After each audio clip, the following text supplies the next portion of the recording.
Inner Sanctum Mysteries.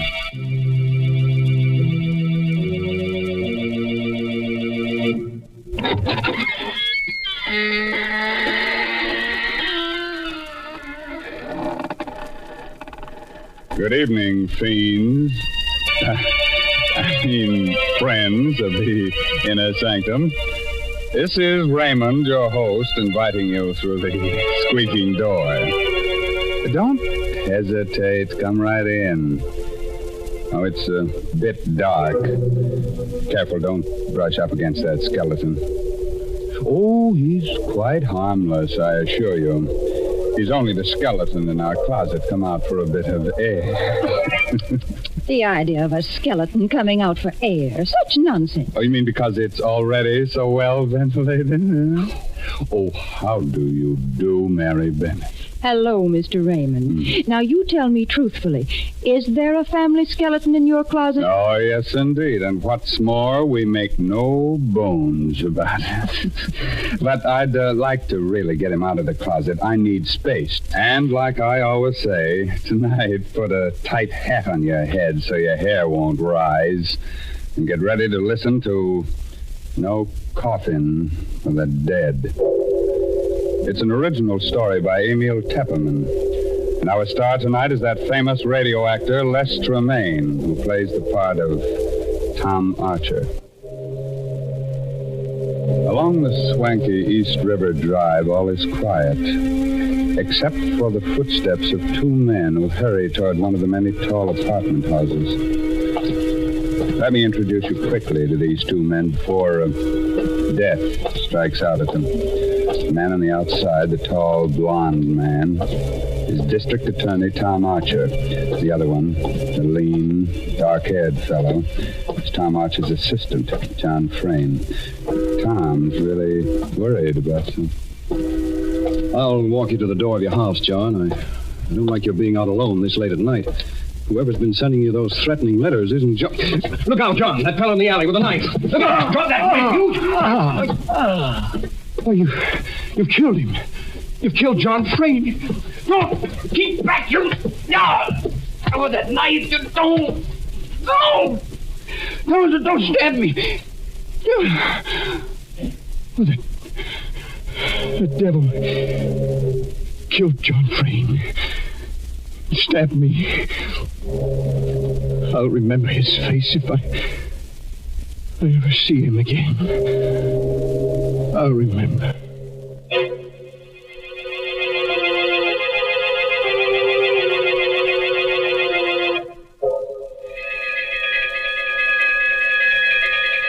When I began to regain consciousness after that attack, I was lying on the ground at the mouth of the little alley near John Frayne's home. A fussy little ambulance intern had just finished working over me. There was a small crowd around me, and I glimpsed the face of Detective Inspector Lambert just behind the intern. There. Feel better now, Mr. Archer? How is he, Doc? I about got him fixed up, Inspector Lambert. I think he'll be all right. He's conscious now. Can I talk to him? Yeah, but better not move him for a few minutes till the shock wears off. How are you, Mr. Archer? Well, pretty good. I feel like a mummy with all these bandages. Yeah, both hands. What did they do? Jump you with knives? Oh, we were passing the alley. John and I... John? What happened to John Frayne? Speak up, Inspector. What happened to John? Now, take it easy, Mr. Archer. John's dead. They got him in the back. Right through the heart. Oh, merciful heaven. John? Did you get a look at the killers, Mr. Archer? Could you identify them? Well, there was only one man. He came out of the alley. He stabbed John, and then he swung at me. I didn't have time to go for my gun, so I caught the blade in my bare hands. He ripped the knife away and stabbed at me. I don't know how many times. 6 stab wounds, Mr. Archer. You're darn lucky none of them hit a vital spot. That was a brave thing, grabbing the knife with your bare hands. Probably saved your life. That's the mistake the killer made, leaving me alive. I've seen his face. I'll catch up with him, if it takes the rest of my life.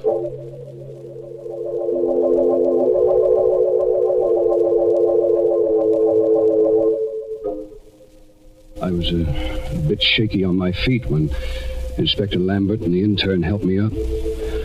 But I insisted on going over to where the body of John Frayne lay, covered with a white sheet. And then I saw Susan, leaning against the great comforting bulk of old Mrs. Hogan, her housekeeper. She was looking down at the shroud that covered her husband's body. It was God's will, Mrs. Frayne. Susan. Oh, Tom. Tom, I can't believe it. John. Be brave, Susan. John's dead. Nothing I can say will replace him. Have you any idea who the murderer is? I saw his face for a moment, that's all. But I'll recognize it again, I'm sure. Mr. Archer, here's something we found in the alley. What is it, Inspector? Looks like the charm off a watch fob. It's broken off. A charm? Well. You recognize it, Mrs. Frayne? Oh, no. No, it can't be. It can't be. No, of course not, Susan. There are hundreds of watch charms like this one. What is it, Mrs. Frayne? The watch charm is... My younger brother, Peter, wears one just like it. Oh? Oh, nonsense, Lambert. You can buy those in any jewelry store. Besides, I saw the killer's face. It wasn't Pete. Mrs. Hogan. Yes, Mr. Archer? Please take Mrs. Frayne upstairs now. That I'll do. Come along, darling. I'll see you later, Susan. Oh, please stay here, Tom. You're hurt. All those wounds. I'll be okay. Right now, I've got to go downtown with Inspector Lambert and look at pictures while that murderer's face is fresh in my mind.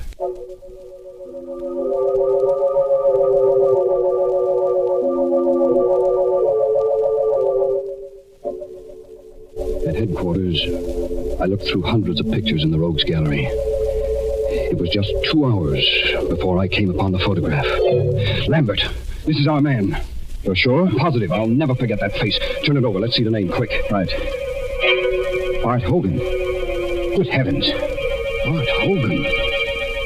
That would be the son of old Mrs. Hogan, the Frayne housekeeper. Lambert and I both remembered the case of Bart Hogan. It went back 5 years before John Frayne had married Susan. Bart Hogan had lived with his mother, both working for Susan's father. One day, Bart Hogan had snatched up a kitchen knife and attacked Susan's father with mad fury. Only John's lucky arrival had saved the old man. John subdued Bart Hogan. The mad youngster had been committed to the state asylum for life. But he had escaped 7 months ago. Nobody had heard from him since then. Until tonight. Great Scott. So that murderous kid has come back after all these years to get his revenge. I'm going back to the Frayne house. I want to talk to Mrs. Hogan. You think you might know where our son can be found? Who knows? I'll talk to her anyway. By the way, Mr. Archer. Yes? While you're up there, suppose you just kind of check on whether Brother Pete has lost his watch charm.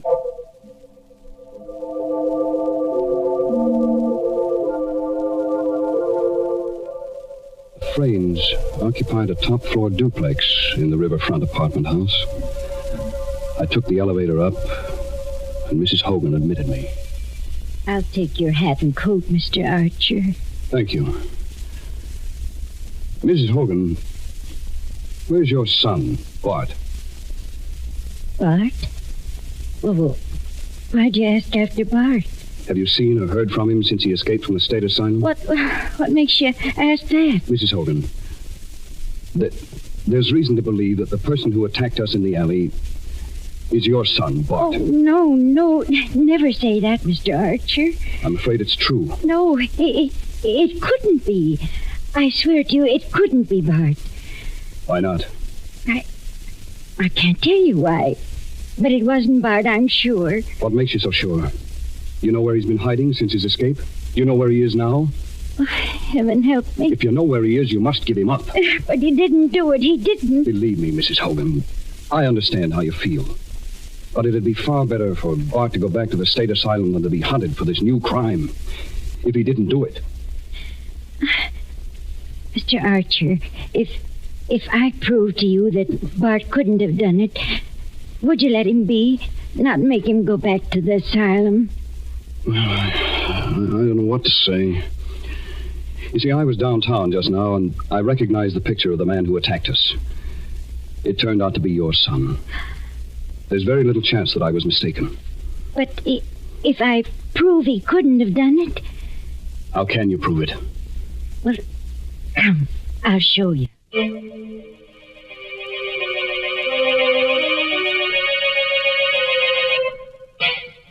Her usually ruddy face was drained of blood as she led me up the stairs to the upper floor of the duplex, and then along the hall to her room. I always keep the door locked. Go inside, please. Well, I don't see anything in this room, Mrs. Hogan. Well, over here, please, the closet. Is that you, Ma? Is that you? It's all right, Bart, darling. I brought a good friend. Good heavens. You've been hiding him here in this closet? For 7 months now. When he escaped from the asylum, he came here. I cleared out the closet. It just holds the cot. He lies in there night and day. Where's he, Ma? Why'd you bring him? What's he want? Don't be afraid, Bart. Mr. Archer won't hurt you. He wants to ask you some questions. Bart, have you been out of this room tonight? Out? Me? Not a chance. He tells the truth, Mr. Archer. Here, I'll pull the blanket back and show you the proof. There. Look at his legs. He was shot in both legs when he escaped from the asylum. I couldn't get medical attention for him, and the wounds never healed properly. I see. You must believe me now, Mr. Archer. Bart couldn't be one who attacked you, because, well, he'll never be able to walk as long as he lives.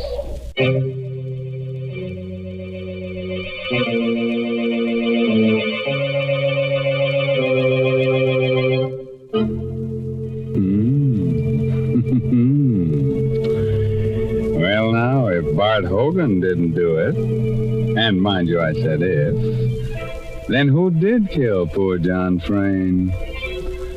Well, whoever killed him must have been a rather cheerful person because he took life so cheerfully. And here's another thing that pleases me. There seems to be plenty of murder ahead in tonight's story. You remember that pretty little girl, Susan? Well, looks like she's next on the murderer's list. How about that, Tom? Come on, tell us more. And don't spare the gore. When I entered the living room on the lower floor, a few minutes later, Susan and Peter were there with Arnold Matson, the lawyer. I tell you, this is a serious problem, Susan, and we've got to find an answer to it. There is no answer, Mr. Matson. Oh, Tom, thank heaven you've come at last. Hello, Susan. Hello, Peter. Hi. You know Mr. Matson, of course. Of course. I understand, Mr. Archer, that you narrowly escaped the same fate as poor John. Well, I was lucky. Those bandages must be a nuisance. I can stand them. Bandages are better than a shroud. By the way, Peter, that looks like a new watch charm you're wearing. What, this? Oh, I lost the other one someplace, so I bought a new one. What of it? Oh, nothing. Mr. Matson, when I came in, you were saying something about a serious problem. Exactly. As you know, Susan's father left an estate of $1.25 million in a trust fund to be paid to Susan on her 23rd birthday. Yes, I know. And she'll be 23 next month. But there's a proviso in the will, Mr. Archer. In order to receive the inheritance, Susan must be married and living with her husband on that date. Please, Mr. Matson, I don't want to talk about the money. Yes, but don't you see? You'll lose it all. The will distinctly says that you must be living with your husband. If not, then the money goes to 8 charities, except for $50,000 to Peter. I don't care. I don't care what happens to the money. Without John, it doesn't matter. Well, Peter, it'll be a break for you. What do you mean by that, Master? Well, there's no need to become enraged, Peter. I only pointed Oh, you out... filthy rat, I'll show you what I'm going to do. Take it easy, Peter. Go. All right. Take your hands off me. Why are you looking at me like that? You look as if you thought I killed John. Well, say it. Why'd you say what you think? Better cool off a little, Pete. This is no time for a scene. Yeah? For that matter, Tom Archie, what about you? You'd like to marry Susan yourself, wouldn't you? Why, you rotten little... You better cool off a little, Tom. This is no time for a scene.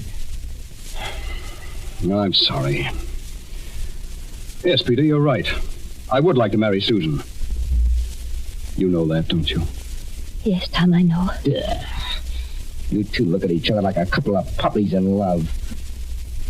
I'm going to get a drink. And nuts to the 50,000. Right, George, I've got it. Got what, Mr. Madsen? The solution to our problem. What are you talking about? That's it, don't you see, Susan? You can marry Tom Archer here, and then you'll be able to legally claim the estate on your birthday. Well, that's a pretty callous thing to suggest, Madsen. Callous? I'm a lawyer. It's my duty to protect my client. I couldn't do it. Of course not. Look here, Susan. Is there anyone else in the world who would benefit by John's death? I don't know. I can't think. What's the difference? Are you still looking for clues, Archer? You know who the murderer is, young Bart Hogan. Why look further? Bart Hogan? Madsen, how did you know about Bart Hogan? What do you mean? Well, I just come from Inspector Lambert's office. There was nobody present when we found Hogan's picture. How did you know about it? Well, it's really quite simple. I phoned headquarters a little while ago, and Inspector Lambert told me. Archer, What's that? Peter! Archer, come quick, in the kitchen. Come along, Madsen, quick. Yes. You stay here, Susan. All right, Pete, take it easy. We're coming. Down the hall, in the kitchen. Get hold of yourself. You open the door. I can't. Look, go ahead, Archer. Open it. Huh? Good heavens. It's Mrs. Hogan. She lay on the kitchen floor on her back, with blood all over her clothes. The blood came from a gaping knife wound in her throat, and the knife lay on the floor alongside her. I found her that way. Her body's warm. She was killed within the last 10 or 15 minutes. Then the killer's running loose somewhere in the house. Susan, she's alone. Good heavens. There, on the floor. Susan, darling. Is she dead? No, she's only fainted. The shock. Oh. It's all right, Susan. What happened? Was it Mrs. Hogan? Yes. Who? We don't know. But the killer's in the house. That madman is liable to kill us all, one at a time. I have a revolver. Let's search the house. Right. Madsen, you go in the kitchen and stand guard over that knife. There may be fingerprints on it. Very well. Peter, you stay here with Susan. Here's my gun. Don't be afraid to use Now, it. Wait just a minute. What is it, Madsen? Has it occurred to you the killer may be one of us? One of us? What are you looking at me for? You were out of this room for quite a while. Why, you are... I'll kill you! Look out, the gun! That's better. I'll take the gun. He was going to shoot me. Sorry. I lost my head. Susan, I'm sorry you have to go through all this. Everybody's on edge. There's a killer loose in the house, and we've got to find him. Yes, Tom. I know you'll do whatever's right. I'll try. You two.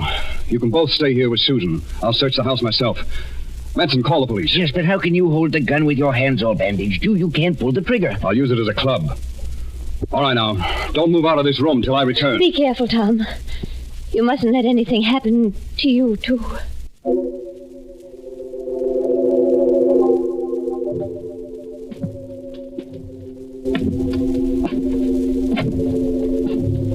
I went slowly up the stairs to the upper floor, gripping the gun by the barrel in my bandaged hand.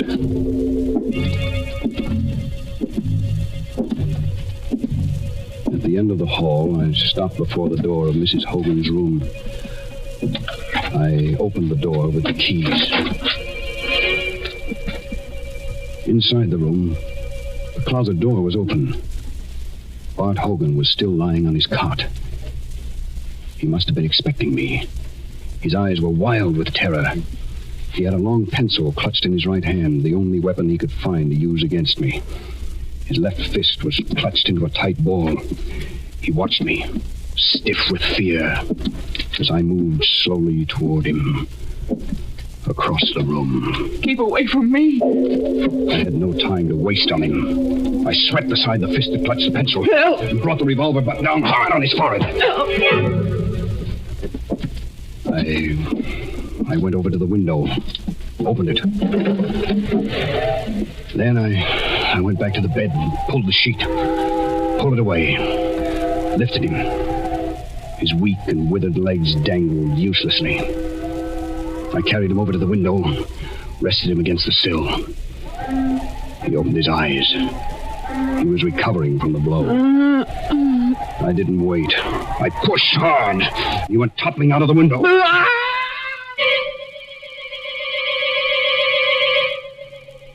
I leaned over and saw the body strike against the 10th floor setback, then go hurtling into the air and smash down upon the pavement far below.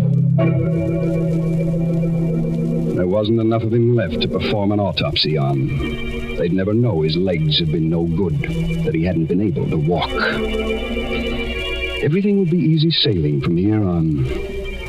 Susan would marry me to save the estate. $1.25 million. Oh, I'd been clever enough. When I called out that fake warning at the mouth of the alley, I myself stabbed John in the back. Then I slashed myself up. They'd taken my story at face value, Lambert and the others. I'd guessed that Mrs. Hogan was hiding Bart, but just as a precaution, I'd stolen Peter's watch chain and dropped it at the scene of the crime, in case I should need another suspect. But when I found Bart couldn't walk, it became necessary to kill Mrs. Hogan, too, for she was the only one who could tell the police that Bart hadn't been able to walk.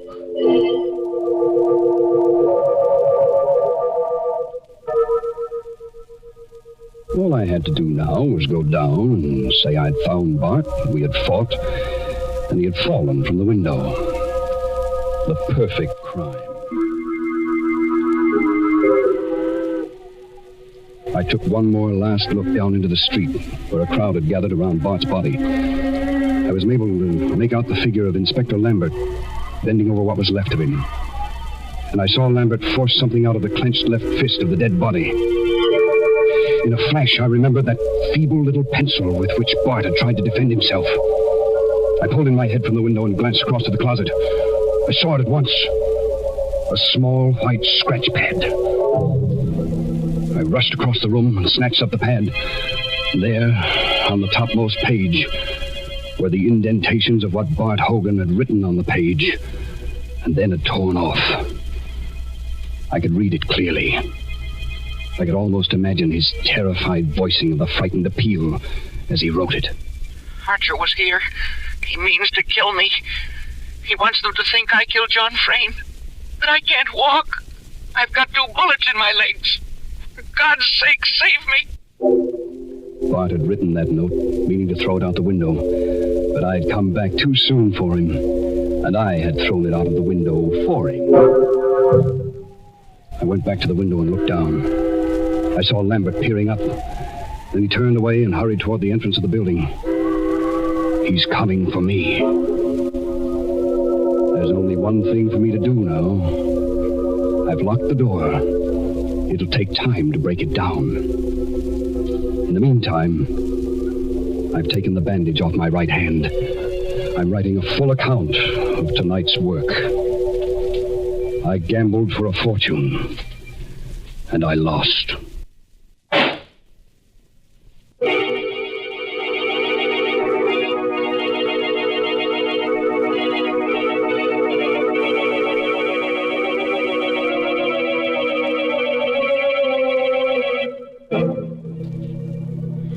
Oh, dear. And I loved that boy so. Yes, sir, he seemed like such a nice young man. Well, his trouble was he tried to commit the perfect crime without first practicing up on minor crimes. He should have started by stealing watermelons and then maybe tried his hand at robbing mail trains.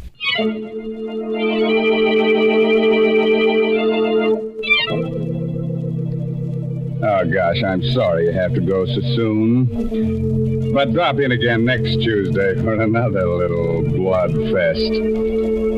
You know, some people have to commit murders to get a kick out of life. Others get their satisfaction from listening to Inner Sanctum. But, word of advice. If you've got to commit a murder, please don't get yourself caught. Because if you do, you'll surely get a free ride with the only person never bothered by backseat drivers. I mean that they're hearse drivers.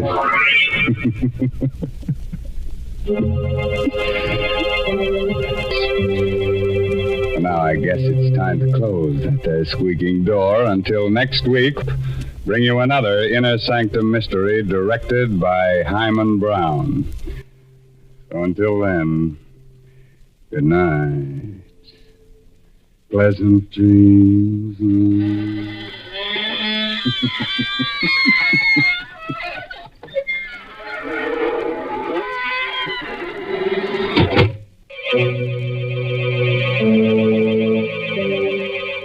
This is CBS, the Columbia Broadcasting System.